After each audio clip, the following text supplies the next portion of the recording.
Assalomu alaykum, hurmatli baliq ovini kuzatuvchilari. Mana ertalabdan xudo xohlasa bugun inshaalloh baliqga chiqdik.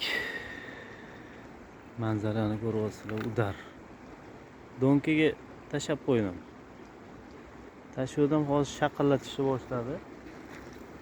Keyin bitta 200 grammlikdan chiqdi. 200 grammlikdan ushlab qo'ydim, xudo xohlasa. Tashadim sirazi, taqirlatib tashashdi. Seryoznisi, lekin qochib ketdi, chiqara olmadim. Tortganim o'zida vobshe og'ir keldi, gurlatib tashadi.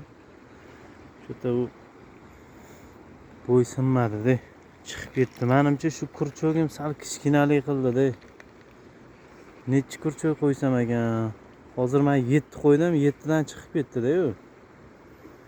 O'shanga baliq ovini marinkani ovlab yuradigan akalarga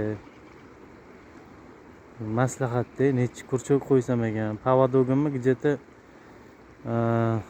gruzdan 12-13 santimetr bo'ldi. Keyin поводок o'zi uzunligi где-то 40 santimetrlarcha bo'ldi-da. Kurchogim 7, lekin shu kichkina kurchogdan chiqib ketdi. Baliq ham серьезный edi, to'g'risi. Kutmagandim, bir okaxondan ko'rdim, ariq katta anaqa daryoda mana shunaqa suvda donkaga mana shunaqa anaqa qilasizlar deb aytgan joylari bor ekan. Shunga ulardan ko'rdim. Hozir shu zo'r tortyapti, yana jim bo'lib qoldi nimagadir. Shaqillatib ketdi. Shunga nima maslahat berasizlar, akalar? Qandoq qilsam to'g'ri bo'ladi? Lekin bu yerda 100% katta baliqlar bor-da. Men o'zim qarmoqda ushlab yurganimda ham серьезный baliqlarni ushlaganman. Faqat ana nargi tarafdan ushlaganman. Bu yerda katta yam edi. Hozir mana bitlarni yuvib, suvga tekislab ketdi, dabdala bo'lib. Zo'r yamalar bor edi, aka. 1 kiloliklarni ushlaydigan yamalar bor edi. O'shanga maslahat beringlar, donkani qanaqa qilib yig'ay, akalar? Hozir men bu kurchok kichkinalik qildimi, men tushunmadim-da, to'g'risi.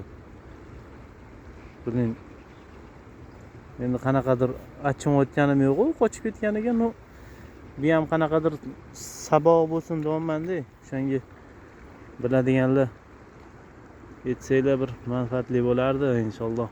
Sizlarning davringlarda biz ham o'rganib, baliq ovlab, katta baliqlarni ushlab, videolar qilib yurardik, akalar. E'tiboringlar kommentariyada iltimos. Qanaqa поводок qilay bunga? Qanaqa kurchok qo'yay? Balandligi qanaqa bo'lsin? Shu haqida ozgina ma'lumot beringlar.